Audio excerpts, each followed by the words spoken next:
ಶ್ರೀ ಸಿದ್ಧಾರೂಢ ಕಥಾಮೃತ 36ನೇ ಅಧ್ಯಾಯ.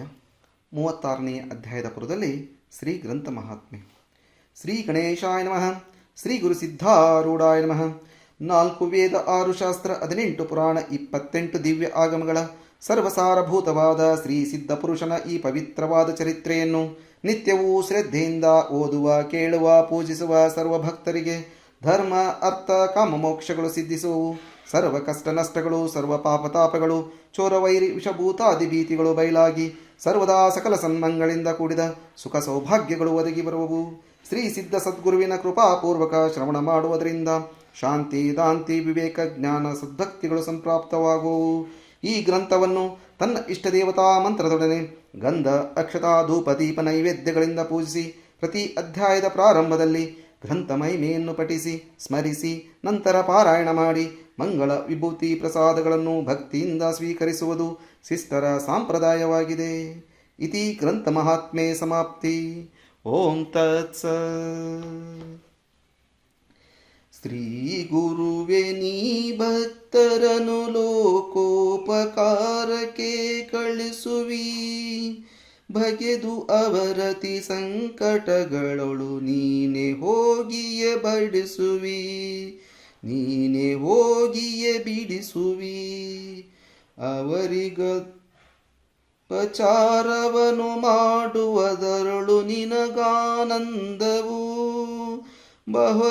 ಭವದೊಳಿ ಪರಿಭಕ್ತ ರಕ್ಷಕ ಬಿರುದುಗಳು ನಿನಗೊಲಿದವು, ಬಿರುದುಗಳು ನಿನಗೊಲಿದವು, ಬಿರುದುಗಳು ನಿನಗೊಲಿದವು.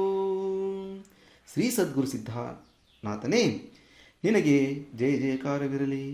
ನಿನ್ನ ಚರಿತ್ರವನ್ನು ವರ್ಣಿಸುವುದಕ್ಕೋಸ್ಕರ ನೀನೇ ಸ್ಫೂರ್ತಿಯನ್ನು ಕೊಡಬೇಕು ಎಂದು ನಿನ್ನ ಚರಣಗಳಲ್ಲಿ ಶಿರವನ್ನಿಟ್ಟು ಪ್ರಾರ್ಥಿಸುವೆನು. ನೀನು ನಿತ್ಯ ಹೃದಯದಲ್ಲಿ ಇದ್ದುಕೊಂಡು ನಿನ್ನ ಚರಿತ್ರೆಯನ್ನು ನೀನೇ ವರ್ಣಿಸತಕ್ಕದ್ದು. ಇಲ್ಲದಿದ್ದರೆ ಹೇಗೆ ಮಾಡಬೇಕೆಂಬುದು ನನಗೆ ತಿಳಿಯುವುದಿಲ್ಲ. ದಯಾಳುವಾದ ನೀನು ಒಲಿದೆಯಾದರೆ ಈ ಜಗತ್ಪ್ರಯದಲ್ಲಿ ಅಸಾಧ್ಯವೆಂಬುದು ಏನಿದೆ? ಈಗ ಅಂತರ್ಯದೊಳಗೆ ಸ್ಥಿರವಾಗಿ ನಿಂತು ನನ್ನ ಮೇಲೆ ಕೃಪಾ ಮಾಡಬೇಕು. ನಿನ್ನ ನಾಮವನ್ನು ಮುಖದಿಂದ ಉಚ್ಚರಿಸಿದರೆ ಲೋಕದಲ್ಲಿ ಎಲ್ಲ ಕಾಮನೆಗಳು ಪೂರ್ಣವಾಗುತ್ತವೆ ಮತ್ತು ದೇಹಪಾತವಾದ ಬಳಿಕ ಅನಂತ ಸುಖವನ್ನಾದರೂ ನೀನು ಕೊಡುತ್ತಿ. ನೀನು ದಯಾಳು ಇರುವುದು ಸತ್ಯವಾದರೆ ಶೀಘ್ರವಾಗಿ ನನ್ನ ಅಂತರ್ಯದೊಳಗೆ ಬರುವಂತನಾಗು.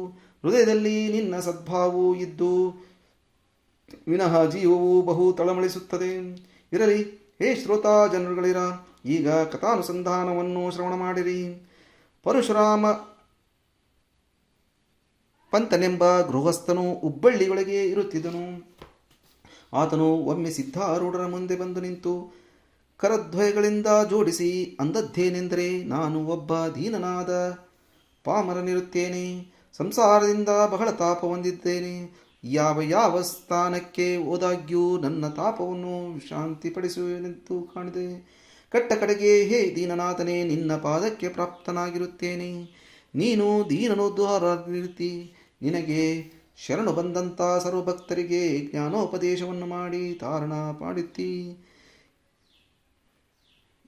ಎಂಬ ವಿಶೇಷ ಕೀರ್ತಿಯನ್ನು ನಾನು ಕೇಳಿರುವೆನು. ನೀನೇ ನನ್ನ ರಕ್ಷಣಕರ್ತನಾಗಬೇಕಾಗಿ ನಿನ್ನ ಚರಣಗಳಲ್ಲಿ ಮಸ್ತಕವನ್ನಿಟ್ಟು ಬೇಡಿಕೊಳ್ಳುವೆನು. ಹೇ ಗುರುನಾಥನೇ, ಈ ದೇಹಾಂತ್ಯದವರೆಗೂ ನಿನ್ನ ಸೇವೆಯನ್ನು ಪ್ರೇಮದಿಂದ ಮಾಡುತ್ತಿರುವೆನು.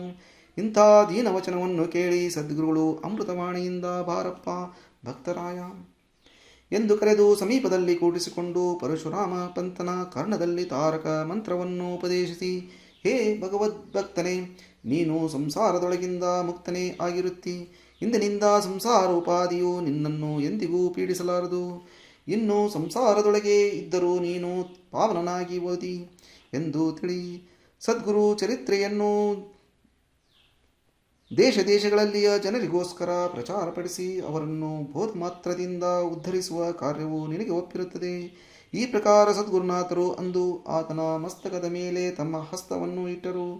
ಪರಶುರಾಮ ಪಂತನು ಎದ್ದು ನಿಂತು ಕೂಡಲೇ ಅವನ ಮುಖದ ಮೇಲೆ ತೇಜವು ಕಾಣಿಸಿತು. ಕುರು ಹಸ್ತವು ಮಸ್ತಕಕ್ಕೆ ಸ್ಪರ್ಶಿಸಿದ ಕಾರಣವೇ ಆ ಸಜ್ಜನನಾದ ಪರಶುರಾಮ ಪಂತನು ಸಕಲ ಕಲಾ ಸಂಪನ್ನನಾಗಿಯೂ ಮುಖದ ಮೇಲೆ ಬ್ರಹ್ಮವರ್ಚಸ್ಸುಳ್ಳವನಾಗಿಯೂ ಕಾಣಿಸುವಂತನಾದನು. ಆಗ ಮಹಾಭಗವದ್ಭಕ್ತನಾಗಿಯೂ ಸದ್ಗುರು ಭಕ್ತಿಯಲ್ಲಿ ಅತ್ಯಂತ ರತನಾಗಿಯೂ ಗುರುಕೃಪಾ ಸಂಪನ್ನನಾಗಿಯೂ ಇರುವ ಪರಶುರಾಮ ಪಂತನು ಅನ್ನುತ್ತಾನೆ. ಹೇ ಸದ್ಗುರು ಸಿದ್ಧನಾಥನೇ, ದೀನನಾಗಿದ್ದ ನಿನ್ನ ಮೇಲೆ ಕೃಪೆ ಮಾಡಿ ಪ್ರೇಮದಿಂದ ಒಲಿದು ನನಗೆ ಸೇವಾ ಕಾರ್ಯವನ್ನು ಒಪ್ಪಿಸಿರಿ. ನನ್ನದು ಈಗ ಒಂದು ಇಚ್ಛಾ ಇರುವುದು. ಅದೇನೆಂದರೆ ನಿನ್ನ ಚರಿತ್ರೆಯನ್ನು ರಚಿಸಬೇಕು ಮತ್ತು ಅದಕ್ಕೋಸ್ಕರ ನೀನು ಆಜ್ಞೆಯನ್ನು ಕೊಟ್ಟು ಸ್ಫೂರ್ತಿಯನ್ನು ಪಾಲಿಸತಕ್ಕದ್ದು. ಅಂದರೆ ನಾನು ಈ ಜಗತ್ತಿನಲ್ಲಿ ಧನ್ಯನಾದನೆಂದು ತಿಳಿಯುವೆನು. ನಿನ್ನ ಕೃಪೆ ಆಯಿತೆಂದರೆ ಏನು ಆಗಲಿಕ್ಕಿಲ್ಲ. ಭಿಕ್ಷುಕನಿಗೆ ರಾಜನನ್ನಾಗಿ ಮಾಡುವಿ, ಅಂಧನಿಗೆ ದೃಷ್ಟಿ ಕೊಟ್ಟು ಆತನ ಕೈಯಿಂದ ಗ್ರಂಥವನ್ನು ಬರೆಯಿಸುವಿ. ಹಾಗಾದರೆ ಸಿದ್ಧಾರೂಢ ವಿಜಯವೆಂಬ ಗ್ರಂಥವನ್ನು ಮಹಾರಾಷ್ಟ್ರ ಭಾಷೆಯಲ್ಲಿ ರಚಿಸಬೇಕೆಂದು ನನ್ನ ಹೇತು ಇರುವುದು. ನೀನು ಆಜ್ಞೆ ಕೊಟ್ಟಿದ್ದಾದರೆ ತ್ವರಿತವಾಗಿ ಗ್ರಂಥವು ಸಿದ್ಧವಾಗುವುದು. ಅಂದದ್ದು ಕೇಳಿ ಸದ್ಗುರುಗಳು ಪರಶುರಾಮ ಪಂತನಿಗೆ ಸಂತೋಷದಿಂದ ಆಜ್ಞೆಯನ್ನು ಕೊಟ್ಟರು. ಆಮೇಲೆ ಆತನು ಸಿದ್ಧರಿಗೆ ನಮಸ್ಕರಿಸಿ ಸ್ವಸ್ಥಾನಕ್ಕೆ ಹೋಗುವಂತರಾದನು. ಒಂದೇ ತಿಂಗಳೊಳಗೆ ಗ್ರಂಥವನ್ನು ಸಿದ್ಧಪಡಿಸಿ ತಂದು ಸದ್ಗುರು ಚರಣಗಳಲ್ಲಿ ಅರ್ಪಿಸಿದನು. ಆ ಅತ್ಯಂತ ಸೊಸವಾದ ಗ್ರಂಥವನ್ನು ಸದ್ಗುರುರಾಯರು ಆನಂದದಿಂದ ಶ್ರವಣ ಮಾಡಿದರು. ಅನಂತರ ಗುರು ಆಜ್ಞೆ ಪ್ರಕಾರ ಗೋವಾ ಇತ್ಯಾದಿ ಪ್ರಾಂತ್ಯಗಳಿಗೆ ಹೋಗಿ ಪರಶುರಾಮ ಪಂತನು ಸ್ವಮುಖದಿಂದ ಆ ಚರಿತ್ರವನ್ನು ನಿರೂಪಿಸುತ್ತಿದ್ದನು. ಅದನ್ನು ಶ್ರವಣ ಮಾಡಿದ ಮಾತ್ರದಿಂದ ಸಕಲ ಜನರು ಸಿದ್ಧಭಕ್ತಿಯ ಸ್ಫುರಣ ಹೊಂದಿದವಂತರಾಗಿ ಉದ್ಧತರಾಗುತ್ತಿದ್ದರು. ಪಂತನ ವೈರಾಗ್ಯಯುಕ್ತವಾದ ಆಚರಣೆಯನ್ನು, ನಿಷ್ಕಾಮ ಸೇವಾ ಬುದ್ಧಿಯನ್ನು ನೋಡಿ ಜನರು ಅತಿಶಯ ಪ್ರೇಮದಿಂದ ಆತನನ್ನು ಗುರುಭಾವದಿಂದ ಪೂಜಿಸುತ್ತಾರೆ. ಒಮ್ಮೆ ಸದ್ಗುರು ಆಜ್ಞೆಯಿಂದ ಪರಶುರಾಮ ಪಂತನು ರೋಣವೆಂಬ ಗ್ರಾಮಕ್ಕೆ ಹೊರಟು ಹೋಗಬೇಕಾಯಿತು. ಅಲ್ಲಿ 7 ದಿವಸ ತನಕ ಸದ್ಗುರುಗಳ ಉತ್ಸವ ನಡೆಯುತ್ತಾ ಚರಿತ್ರಕಥನವು ನಡೆಸಬೇಕೆಂದು ನಿಶ್ಚಯವಾಗಿರುತ್ತದೆ. ನಿತ್ಯದಲ್ಲಿ ಭಜನ, ಹರಿಕೀರ್ತನ ಮತ್ತು ಉಪನ್ಯಾಸಾದಿಗಳನ್ನು ನಡೆಸುವುದಕ್ಕೋಸ್ಕರ ಅಲ್ಲಿಯ ಭಕ್ತ ಜನರು ಪರಶುರಾಮ ಪಂತನನ್ನು ಕರೆದುಕೊಂಡು ಹೋಗಬೇಕೆಂದು ಆಮಂತ್ರಣ ಕೊಟ್ಟು ಭಕ್ತ ಜನರು ಮುಂದೆ ಹೋದರು. ಆದರೆ ಪರಶುರಾಮ ಪಂತನು ಹಿಂದುಳಿದನು.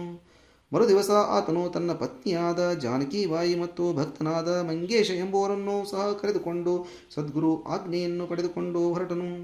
ಹುಬ್ಬಳ್ಳಿ ಹೊಗೆಬಂಡಿ ಸ್ಟೇಷನ್ನಿಗೆ 3 ಮಂದಿ ಬಂದು ನೋಡುವಾಗ ಅಲ್ಲಿ ಜನರ ಸಂದಣಿ ವಿಶೇಷವಿದ್ದು ಟಿಕೆಟ್ಗಳು ಸಿಗಲಿಲ್ಲ. ಆ ದಿವಸ ಅವರಿಗೆ ಗಾಡಿ ತಪ್ಪಿತೆಂದು ಉತ್ಸವ ಆರಂಭವಾಗುವ ಕಾಲದಲ್ಲಿ ಅವನು ರೋಣಕ್ಕೆ ಮುಟ್ಟುತ್ತಿದ್ದಿಲ್ಲ. ಈ ಸಮಯದಲ್ಲಿ ಏನು ಮಾಡುವುದೆಂದು ಪರಶುರಾಮ ಪಂತನು ಮನಸ್ಸಿನಲ್ಲಿ ಬಹಳ ಕಳವಳಪಟ್ಟನು. ಹೇ ಸದ್ಗುರುರಾಯನೇ, ನಿನ್ನ ಕಾರ್ಯವನ್ನು ನೀನೇ ಸಿದ್ಧಿಗೆ ಒಯ್ದರೆ ಆಗುವುದು.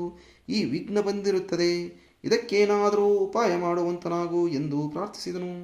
ಅಷ್ಟರಲ್ಲಿ ಒಬ್ಬ ಮನುಷ್ಯನು ಪರಶುರಾಮ ಪಂತನ ಹತ್ತಿರ ಬಂದು, ನೀವು ಎಲ್ಲಿಗೆ ಹೋಗುವರು, ಇಲ್ಲಿ ಯಾತಕ್ಕೆ ನಿಂತಿರುವಿರಿ ಎಂದು ಕೇಳಲಾಗಿ ಪರಶುರಾಮ ಪಂತನು, ನಾವು 3 ರೋಣಕ್ಕೆ ಹೋಗುವವರು. ಆದರೆ ಮಲ್ಲಾಪುರ ಸ್ಟೇಷನ್ನಿಗೆ ಟಿಕೆಟು ತೆಗೆದುಕೊಳ್ಳಲಿಕ್ಕೆ ಹೋದರೆ ಟಿಕೆಟು ಸಿಗಲಿಲ್ಲ. ನಮಗೆ ರೋಣಕ್ಕೆ ಹೋಗುವುದು ಅತೀ ಜರೂರು ಇರುವುದು, ಎಂದು ಮಾಡಬೇಕೆಂದು ತಿಳಿಯುವುದಿಲ್ಲ ಎಂದು ಹೇಳಿದ್ದು ಕೇಳಿ ಆ ಮನುಷ್ಯನು, ಬಹಳ ಚಲೋ ಆಯಿತು. ಈ 3 ಟಿಕೆಟು ಅದೇ ಸ್ಟೇಷನ್ನಿನೂ ಇರುತ್ತವೆ. ನನಗೆ ಅಲ್ಲಿಗೆ ಹೋಗುವ ಕೆಲಸವಿಲ್ಲ. ನೀವು ಇವನ್ನು ತೆಗೆದುಕೊಂಡು ಬಿಡ್ರಿ ಎಂದು ಹೇಳಿ ಆತನು 3 ಟಿಕೆಟ್ಗಳನ್ನು ಪರಶುರಾಮ ಪಂತನ ಕೈಯಲ್ಲಿ ಕೊಟ್ಟು ಆ ಕ್ಷಣವೇ ಜನಸಂದಣಿಯೊಳಗೆ ಅದೃಶ್ಯನಾಗಿ ಹೋದನು.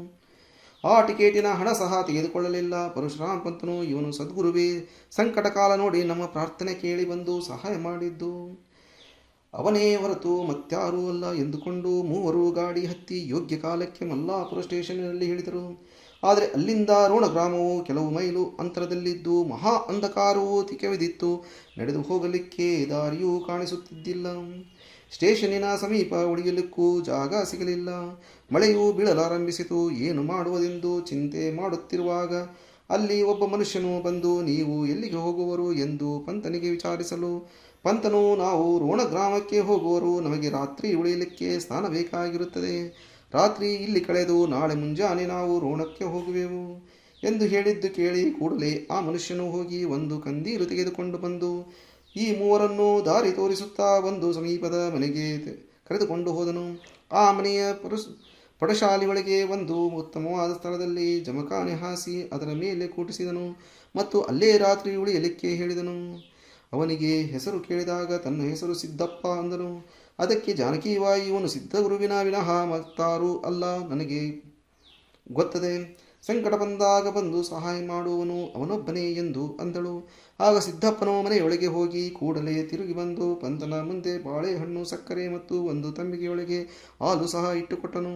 ಪಂತನು ಆತನನ್ನು ಕುರಿತು, ಸಿದ್ದಪ್ಪ, ನೀನು ಹುಬ್ಬಳ್ಳಿಯವನಿರುವನೋ ಎಂದು ಕೇಳಿದ್ದಕ್ಕೆ ಸಿದ್ದಪ್ಪನು, ನಾನು ಹುಬ್ಬಳ್ಳಿಯವನೇ ಅಲ್ಲ, ನನ್ನ ಸ್ಥಾನವು ನಿಮಗೆ ತಿಳಿಯಲು ಶಕ್ಯವು. ನೀವು ರಾತ್ರಿಯನ್ನು ಇಲ್ಲೇ ಕಳೆದು ನಾಳೆ ಮುಂಜಾನೆ ರೋಣಕ್ಕೆ ಹೋಗಿರಿ ಎಂದು ಸಿದ್ದಪ್ಪನು ನಗುತ್ತಾ ಅಂದು ಹೊರಗೆ ಕತ್ತಲೆಯೊಳಗೆ ಹೋಗಿ ಅದೃಷ್ಟನಾದನು. ಅವರೆಲ್ಲರಿಗೂ ಆಶ್ಚರ್ಯವಾಗಿ ಈತನು ನಿಶ್ಚಯವಾಗಿ ಸದ್ಗುರು ಇರುವನು ಎಂದು ಅನ್ನುತ್ತಿರುವಾಗ ಮಂಗೇಶನು ಮನೆಯೊಳಗೆ ಜನರಿಗೆ ಸಿದ್ದಪ್ಪನ ಸಂಬಂಧ ವಿಚಾರಿಸಿದನು. ಆಗ ಮನೆ ಮಂದಿ ಎಲ್ಲರೂ ಹೊರಗೆ ಬಂದು ಇಲ್ಲಿ ಪರ್ಯಂತ ಯಾತಕ್ಕೆ ಬಂದಿರಿ ಎಂದು ಕೇಳಿದ್ದಕ್ಕೆ ಆತನು ಎಲ್ಲ ವೃತ್ತಾಂತವನ್ನು ತಿಳಿಸಿದನು. ಅದನ್ನು ಕೇಳಿ ಅವರು ಬಹಳ ಆಶ್ಚರ್ಯಪಟ್ಟು, ಆತನು ನಮ್ಮ ಮನೆ ಮನುಷ್ಯನಲ್ಲ, ನೀವು ಯಾರೆಂಬುದು ನಮಗೆ ಗೊತ್ತಿಲ್ಲ, 2ನೇ ಗ್ರಾಮಕ್ಕೆ ಹೋಗಿರುವ ನಮ್ಮ ಮನೆ ಯಜಮಾನರು ಗುರ್ತದವರು ಎಂದು ನಾವು ಸುಮ್ಮನಿದ್ದೆವು. ಇಲ್ಲದಿದ್ದರೆ ನಾವು ಆಶ್ರಯ ಕೊಡುತ್ತಿದ್ದಿಲ್ಲ. ಈಗ ನೀವು ಯಾರೆಂತ ನಮಗೆ ಹೇಳಿರಿ. ಸಿದ್ಧಾರೂಢರ ಭಕ್ತರೇನು? ಹಾಗಾದರೆ ನಿರ್ಭಯವಾಗಿ ಇಲ್ಲೇ ಇರಿ ಎಂದು ಕೇಳಿದರು. ಆಗ ಪರಶುರಾಮವಂತನು, ಹಾಗಾದರೆ ನಮ್ಮ ಪರಿಚಯವಿಲ್ಲದಿದ್ದರೆ ಅವನು ಕೂಡ ನೀವು ಹಣ್ಣು ಸಕ್ಕರೆ ಹಾಲು ಮುಂತಾದ್ದನ್ನು ಹೇಗೆ ಕಳುಹಿಸಿದಿರಿ ಎಂದು ಕೇಳಿದ್ದಕ್ಕೆ ಅವರು, ಯಾರು ಕಳುಹಿಸಿದ್ದಾರೆ? ಅವನು ಮನೆಯೊಳಗೆ ಬಂದೇ ಇಲ್ಲ. ಅವೆಲ್ಲ ಮಾಯಿಕ ಜಿನಸುಗಳು ಇರಬಹುದು. ನೀವು ಹೇಳುವಂತೆ ಈತನು ಸಿದ್ಧಾರೂಢನಿರಬಹುದು ಎಂದು ಅವರಂದದ್ದು ಕೇಳಿ ಎಲ್ಲರಿಗೂ ನಿಶ್ಚಯವಾಯಿತು. ಏನೆಂದರೆ ಶ್ರೀ ಸಿದ್ಧ ಸದ್ಗುರುವೇ ವೇಷ ಪಲ್ಲಟ ಮಾಡಿ ಬಂದಿದ್ದನು. ಯಾಕೆಂದರೆ ಆತನು ಮಹಾಭಕ್ತಾಭಿಮಾನಿ ಇದ್ದು ಯಾವಾಗಲೂ ಆತನಿಗೆ ಭಕ್ತರ ಚಿಂತೆ ಇರುತ್ತದೆ. ಆ ಮನೆಯ ಮಂದಿಗೆ ಬಹಳ ಆನಂದವಾಗಿ ಎನ್ನುತ್ತಾರೆ. ನಮಗೂ ಆ ಸಿದ್ಧಾರೂಢರ ದರ್ಶನವನ್ನು ಮಾಡಿಸಿರಿ. ಆತನ ಅಪ್ರತಿಮ ಭಕ್ತರ ಸಂಗತಿಯು ನಮಗೆ ಪ್ರಾಪ್ತವಾದ್ದರಿಂದ ನಾವಾದರೂ ಧನ್ಯನಾದೆವು. ನೀವು ನಮ್ಮ ಮನೆಗೆ ಬಂದಿರೆಂದು ನಮಗೆ ಬಹಳ ಆನಂದವಾಯಿತು.